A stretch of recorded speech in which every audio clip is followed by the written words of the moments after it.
Sympathy, antipathy, and then synthesis is nature's basic building blocks for evolution.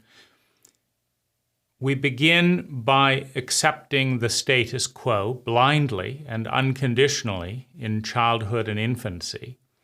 And if we are in a healthy enough environment not to shame and traumatize the child as it moves towards adolescence, we will move into antipathy, the amplified scrutiny and magnified criticism of every flaw, inconsistency, and inefficiency in that status quo. Having rejected the norms fully and completely in an adolescent rebellion, one is then in the opposite extreme, because if you throw away the currency, if you throw away the diet, if you get rid of parents, if you have no education, you're left with very little. And that begins the process of synthesis, where one accepts and re-embraces consciously the best of what is and has been, where one rejects consciously and rationally the worst of what is and has been, and creates a third alternative.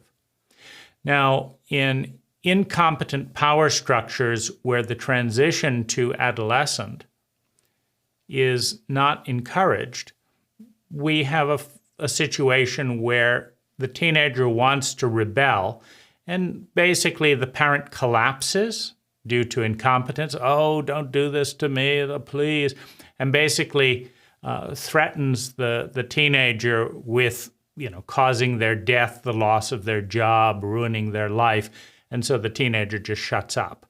Or goes on the authoritarian, counterattack of whether it's withdrawing privileges or humiliating, abusing power to silence the critic, or with apathetic resignation, that's just the way the world is. Get on with it, go to school, do what you're told, and you can deal with this later when you're middle-aged and tired. And so the adolescent rebellion is not welcome in most of the relatively childlike and adolescent cultures on the planet today. It takes an adult to be able to withstand the scrutiny and criticism of an adolescent, because to withstand the scrutiny of an adolescent is to know how and why the current status quo is being done.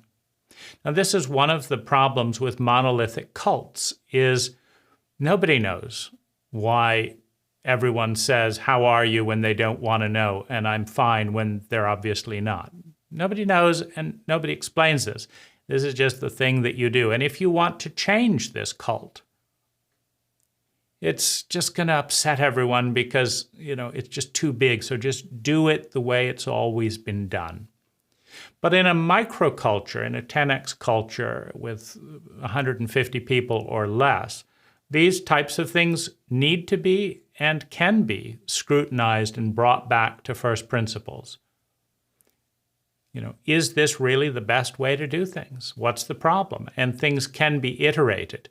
And the natural force of rebellion and antipathy, of critical scrutiny that our adolescents provide as part of their service to evolution, can be embraced. Now, in a larger context, no community, no system of any kind is going to be ideal for all of its members.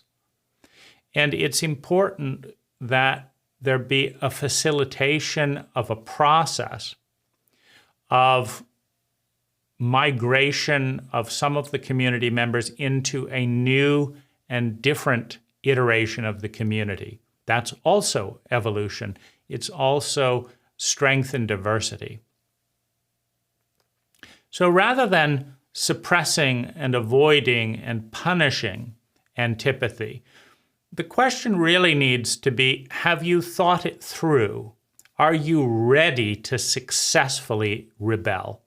Because a successful rebellion is evolutionary. A failed, petulant rebellion, it's not good enough, it's not good enough, that's just staying a child and an adolescent. But to thoroughly analyze what's wrong, what's inefficient, what's unnecessarily painful, what's too inflexible of the status quo, number one. Number two, to analyze and design a more efficient way of doing the status quo that does what the status quo is trying to do better, more efficiently. And three, to develop the leadership skills, the articulating skills, to present this new pattern of relating and demonstrate its usefulness such that 15 or more members of the community or people that can be new recruits want to sign up for it. If you can't make the sale, you're not ready for an iteration. You're not ready for the responsibility to create a new form because you can't do it alone. You've got to do it with the synergistic network effect of others. And so, whether it's 12 people or 20 people, I think the challenge in a healthy power structure is for the critic to be constantly pointing out things that are not accurate, that are not in integrity with one thing or another, and to be challenging, to be restlessly doing that, and to be asked to demonstrate their case. How would we be doing this differently in this situation, and why would it be better? Now, if the current status quo is transformed by welcoming in the healthy adolescent persona, that's fine. That's success. The whole community benefits. But if it diverges, meaning if a large percentage of the community says, yeah, we get that you like it better, and you may like it better too, but we like this way for these reasons. It's actually not improving it for us for these reasons. Now we have the basis to spawn a new community. And I think that the structure needs to be supportive of that. And one of the things that I think ties in with that is the exit fund.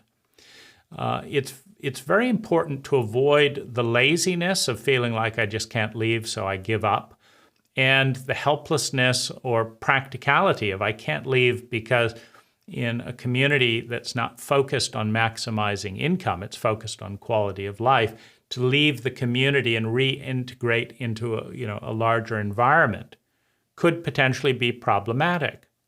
And so having a $10,000 per person fund upon the arrival of the community that is tended and protected so that when 20 people want to leave and start a new community, they can leave with $100,000 of seed money plus whatever investments and things they can, bring in, and any income, additional to launch the new seed, and can take the protocols that worked for them, the app software, that's working as the starting ground, and they can then launch far more efficiently because they already know what they like, they know what they don't like, they know what works, they know what doesn't work for them.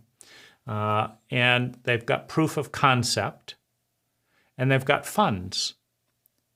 And this is how life iterates.